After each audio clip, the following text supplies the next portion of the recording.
Mayor Andy Shore, and I am here at our new elections facility, which is on the south side on Jolly Road, right in the middle of the city on the south side.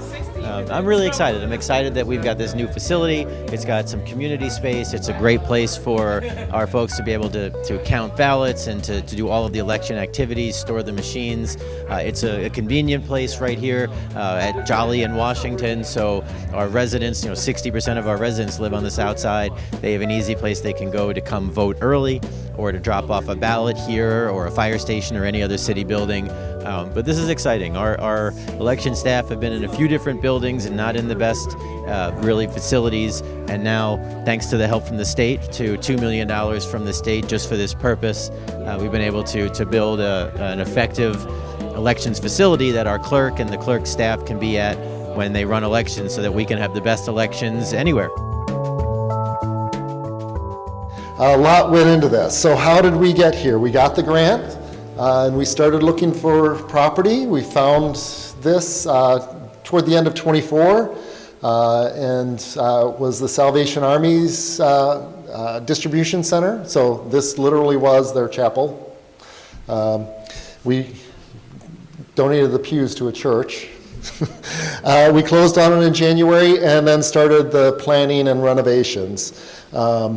And I am thankful that the city brought on a person who had been a builder in the public service department, and he has led this whole thing. So Jack Shoka, you deserve a round of applause.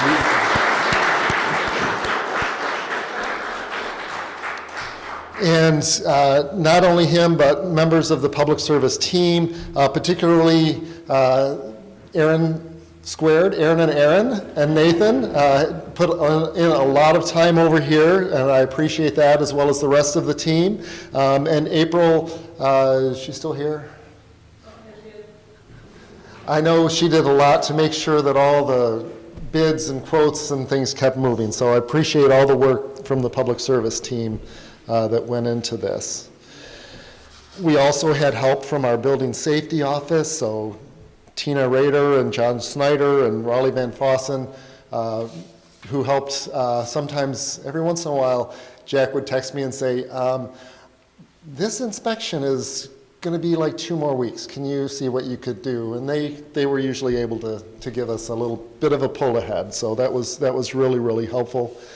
I appreciate that. So we have been open to the public for less than a week here. We've already had 2 days of early voting. We had a community Halloween party, Souls to the Polls, our 6th event of that. We had the at-large council members had a constituent community meeting. And we also already had our absent voter counting board did 1 day of processing, processed about 5,400 absentee ballots. So we got in and we have been very active here. And we will have early voting this Saturday and Sunday as well. And then on election day, our chairs and co-chairs will come back to here. This is where we'll do our receiving. So a lot more activity to come. And we'll be totally out of our old space by the end of November. So the school district can move on without us. We have over 90 parking spots. As you can imagine, an elementary school doesn't have that many parking spots. So we've struggled over the past couple of years. And with that, I do want to thank a few people for being here. We have, you may know, Lansing is in 2 counties. We have both of our county clerks here. County Clerk Bob Byram of Ingham County, who I've known, 30? A long time. She was young. I was not quite young when we met. And Diana Bosworth. Where's Diana? Oh, she had to leave. Okay. Diana, our other county clerk. Our neighboring jurisdiction, Mary Clark from Delta Township, and Delhi Township, Evan Hope. So we have our local clerks represented. I also want to thank my husband, Bradley Rakowski, for being here. So he definitely helped with the decisions. Jack would say what carpet, and I would show him what Jack sent me, and he would help pick, because he has that eye for it. So We also have our City Council Vice President, Tamara Carter, is here. Thank you for being here. And Angie Goulet from Representative Hope's office is here. Is she still here? There she is. All right.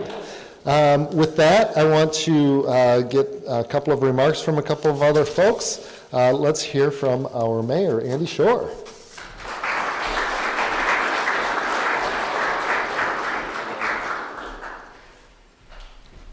Well, good afternoon, everyone. Good afternoon. See that? There you go. I got to hear it. This is exciting. This is really exciting. We've got so much going on in the city. And when Clerk Swope came to me, well, a few years ago and said, you know, we're going for money in the legislature, and certainly I was very supportive. And then with the location, you know, as you know, one of the things we do intentionally is try and locate facilities that are convenient to our residents. And when you look at the new city hall that's being built downtown, you know, still downtown, but we're creating a customer service center, a one-stop shop where people can do everything in that downtown location. But as Chris will be the first to say, you know, we need to have options here on the south side for folks for voting. Not everybody wants to come downtown and find parking, and although we're going to have parking downtown, but not everybody wants to do that, especially here on the south side where 60% of our residents live. So having the clerk's office at SWAC, as he called it, or the South Washington Office Complex, or the old Armory, that was really convenient. It was convenient. It was hard to find. It was in the back. You had signage, but it was convenient. And I heard that from a lot of people. So when we had to evict them, when the voters passed the millage for a new public safety, you know, we knew that had to come down so that our police and fire, our district court, had a great space. But that was when Clerk Swope went to work, and he identified the space, and it really is perfect. When he told me it's the old Salvation Army building, I was actually really happy, because this is literally the middle of the south side. You know, we know that Washington kind of cuts our city in half, and here we are on Jolly, so going all the way down to Miller Road and Willoughby and going north to Mount Hope and the highway. It really is an easy place for people to get. And I do think that is tremendously important for us. So I want to congratulate the clerk and thank him and his staff who have done so much work. I want to thank all the partners, our city staff who did so much work. Again, the legislators, they gave us the money. This is something that was very difficult and in need for a very long time. I'm really happy for our city employees that are here. You know, we've seen our city employees in some old and dated buildings, from our police officers spread in 2 different parts of the city, to our firefighters with several of our fire stations, to our city clerk's staff, who have been shuffling back and forth between downtown and the south side and different buildings. Having a facility like this where we can show our residents where the clerk, who's already offered up this facility for the public, can really do more with the public. This shows that we want to have these facilities available to our public for use and to make things a lot easier. So I appreciate everyone being here. The only person I'll add, I saw former Mayor David Hollister was here. He may have left, but it really is great to see everyone here, and I appreciate all the hard work, and congratulations to the city clerk and to his staff for not only having this now, but having this incredible facility for years to come. Thanks, everyone.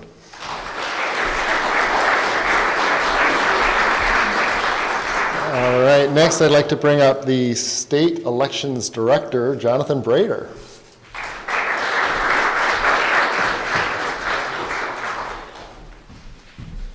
Thank you, Clerk Swope, and congratulations on this incredible facility. Thanks very much for allowing me to participate on behalf of the Michigan Bureau of Elections and the Michigan Secretary of State. As I was touring the facility, Clerk Swope was gracious enough to give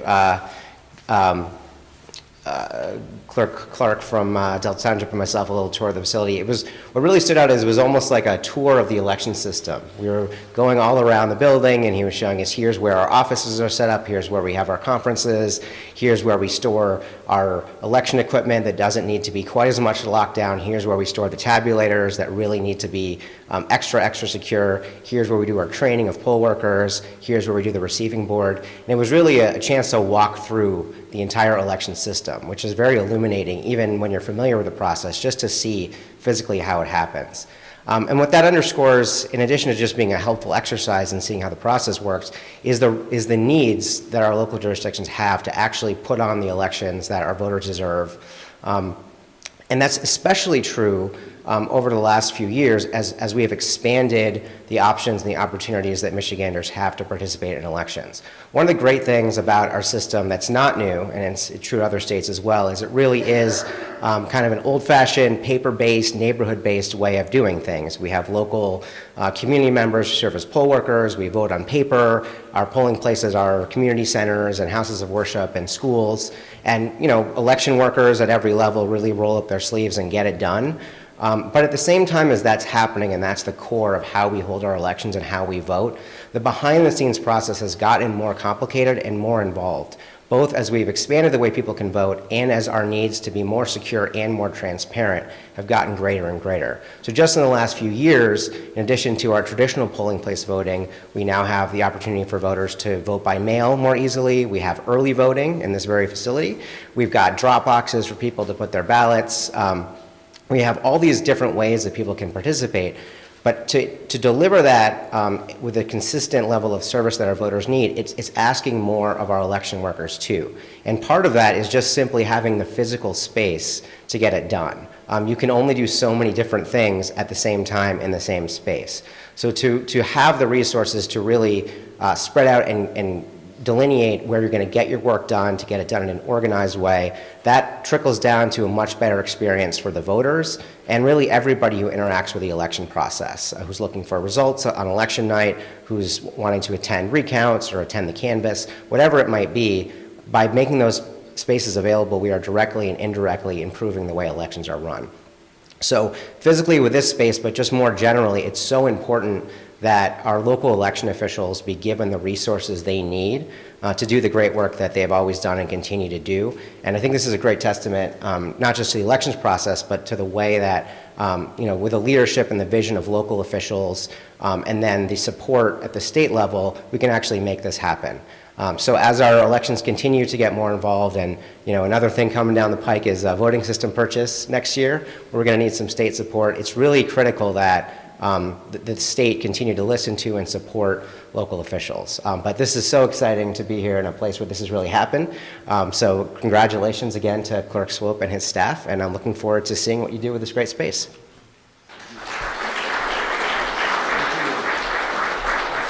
All right. I did save one final thank you for last. My team. I could not do any of this without you guys. Robin, Jen, Emery, Anna, Brian, Denise, Deb, Tracy. You guys make it look easy. I appreciate you.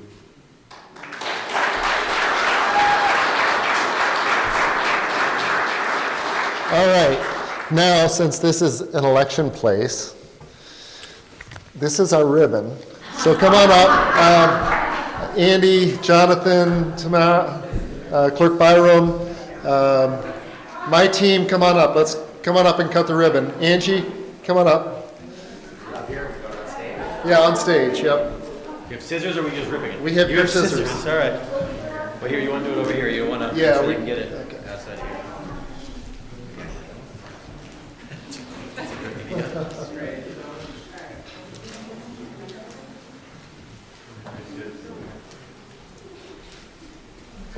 Go that way.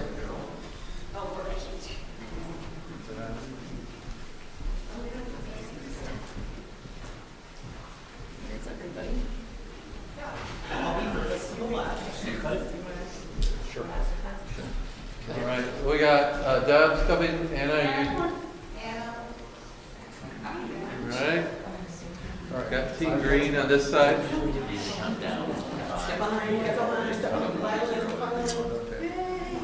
All right, are we all here? All right, ready? Everybody's got to Oh, smile wait. first. Jack, get up here. Nice, Woo! Everybody good job.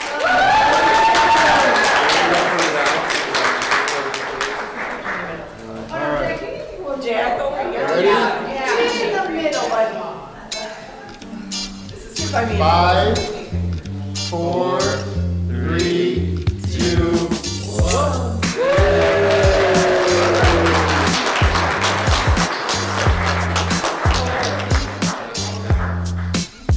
Thank you, everybody. If anybody still wants to tour, we can take more